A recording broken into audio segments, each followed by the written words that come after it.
We are joined by Minnesota Senator and former presidential candidate Aimee, who announced yesterday that her husband John has tested positive for the virus and has been hospitalized. Senator, thank you so much for joining us this morning. Thank you, Robin. And we're very sorry to hear about your husband. How is his condition this morning? Well, today he's still on oxygen. The reason he was hospitalized is he had pneumonia. He was coughing up blood, and his oxygen levels were dangerously low. So he's been there for a few days now.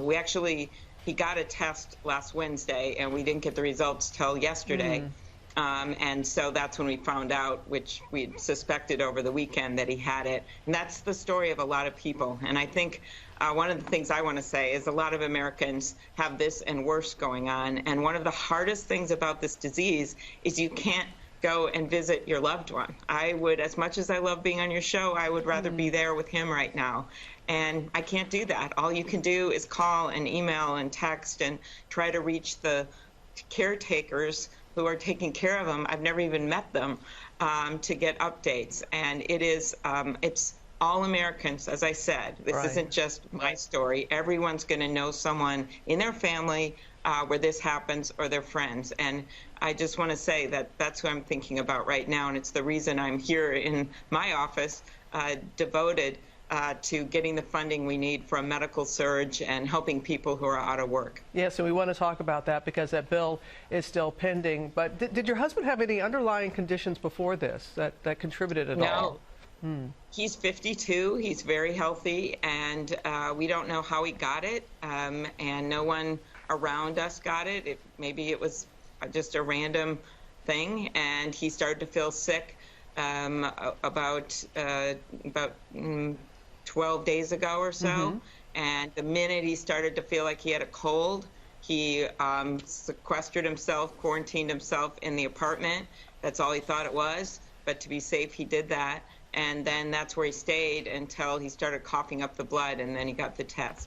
But you yourself, you're not quarantined or anything like that, and you did not have to be tested. Tell people why that is. Yeah. Well, because the first week I was in Minnesota, and he was here in Washington, and then by the time I came back for votes, he was starting to feel sick, so we stayed in separate places. So by the time we got the test back, the 14 days had gone by, and so I talked to my doctor, and they said, you know, if you wouldn't qualify no matter what, you don't have symptoms, you haven't been around him for 14 days, so why would I get a test when other people who are sick aren't getting tests? And so that's how I approached it. I thought, I'm going to be treated like everyone else. And I think that's what a lot of people are going to have to do right now. Of course, everyone would love to get a test. You'd love to know, but you've got to make sure that you're following the rules. And I think his story is one of following the rules. And so as far as we know, he didn't infect anyone else. No, thank you for amplifying that last point there. Let us get to the bill. All right, because Americans are saying they're frustrated with what's going on. There's a lot of finger pointing that we always see in Washington. People need help, and they want to know, when is a deal? When is the stimulus package? When is it going to get done? Well, we are very hopeful this morning. Senator Schumer and on the Democratic side, Senator Patty Murray, Senator Durbin, the entire team, we have stuck together to try to push for more funding for a medical surge, for equipment and hospitals, as well as making sure that our workers are taken care of, small businesses and the like. And there's been very good bipartisan negotiations. I think I talked to 6 Republican senators over the phone yesterday. There have been people working staff here, knowing that as you know, with Rand Paul and others, that there is coronavirus in the Capitol, and these people, the staff members, the police officers, everyone working here has been working around the clock to get this done. And I am actually optimistic that we will have an agreement, but this is a big deal. We want to have guardrails on this money to make sure that there's some accountability, and it's not just going off into nowhere. So there's a lot of work that's being done on the details. Can it get done today? I think it is. If I had to predict, yes. All right. Senator, well, thank you so much. And again, our best to your husband, that he makes a full recovery, and all that are facing this terrible illness. All right. You're very kind. Take care. Thank you. Well, hey there, GMA fans. Robin Roberts here. Thanks for checking out our YouTube channel. Lots of great stuff here. So go on, click the subscribe button right over here to get more of awesome videos and content from GMA every day, anytime. We thank you for watching, and we'll see you in the morning on GMA. And you've watched him on the Bachelorette franchise. Colton, a few days ago, revealed on Instagram that he tested positive for COVID-19. So, Colton, thank you for coming on. How are you feeling? Hey guys, you know what? I'm doing okay today. It's been gnarly these past few days. Nothing that I ever expected, but I'm doing okay so far. Colton, what were the symptoms that you saw and felt that initiated you getting tested? I think mainly like what everybody's saying is I just assumed I had the flu at the beginning of it. Headaches, body aches, and then it progressively turned pretty quickly. And that sort of led me to seek out testing and try to figure out what was going on with my body. And how difficult did it get? Did you get high fever? Did you get aches, pains? What was the extent? Yeah, I mean, it got to the point I had a mild fever running. I had headaches. I had body aches, and then I think the sign that finally was like, "Hey, I got to go get this looked at." Was I woke up one morning and the whole bed was just soaking wet, and I had to go change the sheets and everything, and it was from night sweats. And I just knew something was off at that time. And then when I got up in the morning, I had to sit down to go to the bathroom because I couldn't walk to the bathroom without being exhausted. I mean, this is listen to this. This is Colton Underwood. Yeah, Colton, you've seen on TV, jumping the fence in the promos. Colton is a healthy guy. How old are you? 26? 28. Yeah. 28. He's in his mid to late 20s, and it struck him. So it's happening to all ages, which I know you wanted to talk about. You wanted to say that, hey, we got to take this seriously no matter how old you are.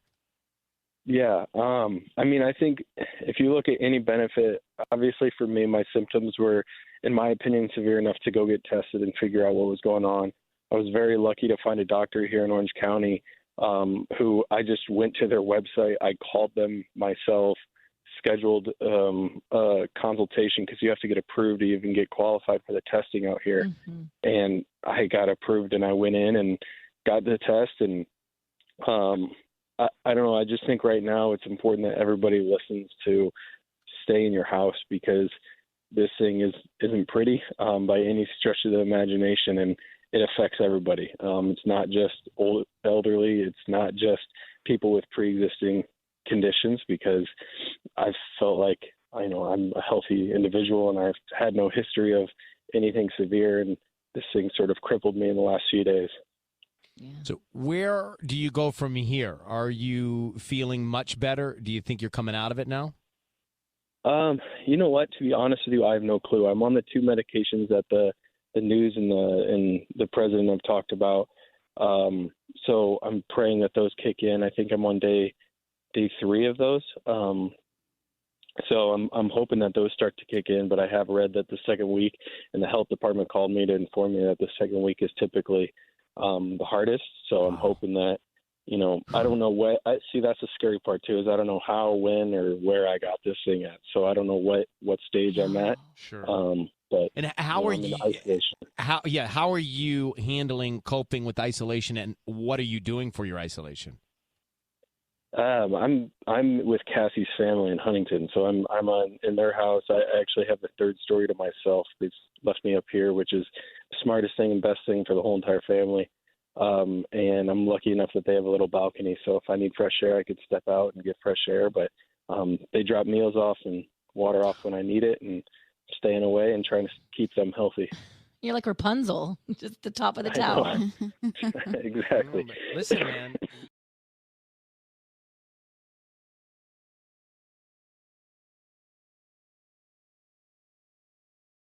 How are you? I'm doing better. I'm still in isolation and quarantine, but I have my lungs back at least, so I'm very grateful.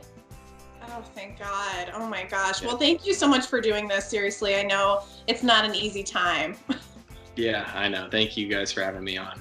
Of course. Well, first, we just read your piece for Cosmo. That was so insightful.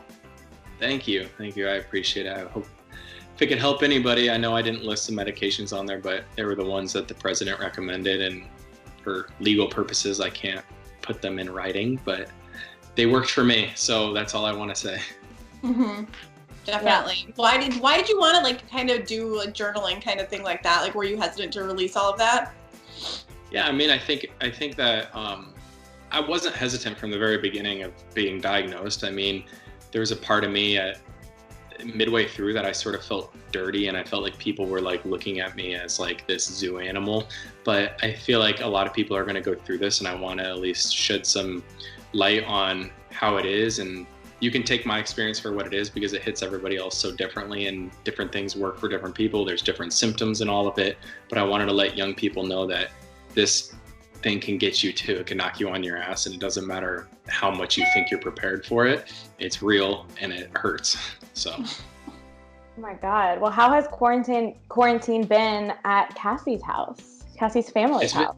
It's been good. They've been so supportive, everybody here. I mean, Cassie's mom's been like my little nurse, and Cassie's been helping keep me company every once in a while. They all wear their masks and their gloves when they come up to drop food off and hang out or say hi real quick. But she also has a porch and like a little deck area on the 3rd story that's super helpful for me to be able to still see the sunlight and get out. Yeah, you get a little bit of fresh air. That's nice. Yeah, it's been a lifesaver. We've been seeing on Instagram, she's been cooking for you, which is nice. Yeah, so her and her dad, she made this little avocado peanut butter toast combo that was a killer yesterday. So can't wait to see what she makes. Avocado and peanut butter?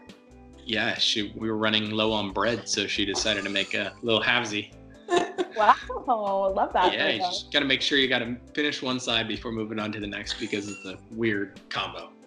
Got it. Did it take a while for you to get your like taste? Did you have the taste and that you didn't taste anything? Did you have that symptom?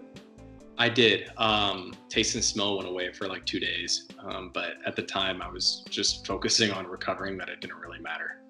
Before I let you go, I did want to ask about Cassie's family and your relationship, because you wrote in the book, you know, it was a little hard at first with the season airing and watching with all of them. How did you guys get to the point where you are now, where you can be quarantined on their 3rd floor and they're like a second family to you?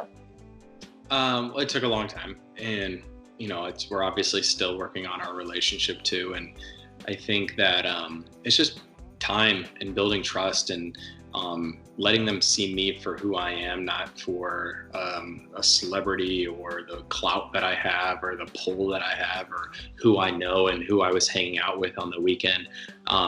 That's what I love about the Randolphs, is they just want to know who Colton is and who's going to be taking care of their daughter and who's going to be supporting her when she's, you know, in school right now, and when she's going to be opening up her clinic, and am I going to be there for her, holding her hand as she takes these next steps in her life. And I've just been so grateful for them as a family too, to obviously nurse me back to health and be there for me and to open up their home to me. So I can't thank them enough. I was gonna say, that's a big commitment to have someone there when they're sick too. Like, that's cool. That's love. I know, it's definitely love.